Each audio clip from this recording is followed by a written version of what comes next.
one white man named Lincoln supposedly fought the Civil War to solve the race problem, and the problem is still here. Another white man named Lincoln, again the same white man, issued the Emancipation Proclamation to solve the race problem, and the problem is still here. Some more white liberals came along with the 13th, 14th, and 5th Amendments, which were supposed to solve the race problem. The problem is still here.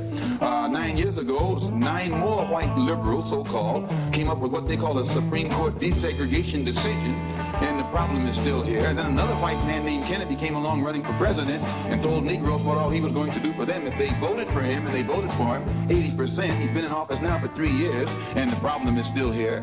When the police dogs were biting black women and black children and black babies in Birmingham, Alabama, that Kennedy talked about what he couldn't do because no federal law had been violated.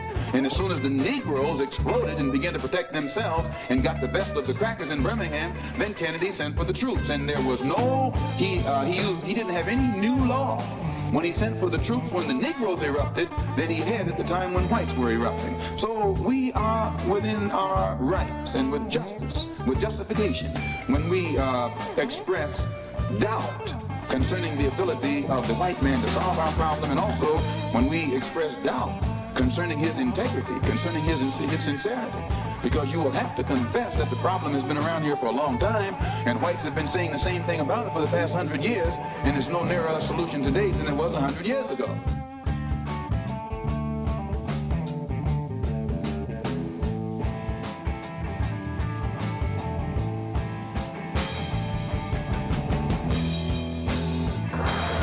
We were brought here against our will.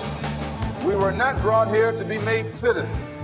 We were not brought here to enjoy the constitutional gifts that they speak so beautifully about today. Because we weren't brought here to be made citizens today, now that we've become awakened to some degree and we begin to ask for those things which they say are supposedly for Americans, they look upon us with hostility and unfriendliness. If you're interested in freedom, you need some judo, you need some karate, you need all the things that will help you fight for freedom. Nationalism is the wave of the present and the future. It is nationalism that's bringing freedom to oppressed people all over the world. It was nationalism that brought freedom to the Algerians. It was nationalism that brought freedom to the Nigerians and to the Ghanaians. It was nationalism that brought freedom to the people of Uganda and Tanganyika and Sudan and Somaliland. The Africans didn't get it by sitting in. They didn't get it by waiting in. They didn't get it by singing "We Shall Overcome." They got it through nationalism.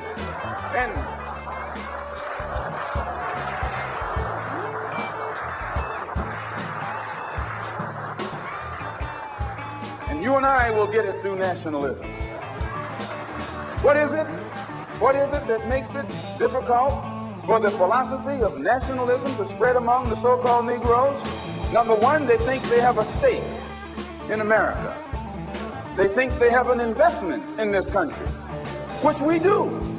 We invested 310 years of slave labor, 310 years, every day of which your and my mother and father worked for nothing.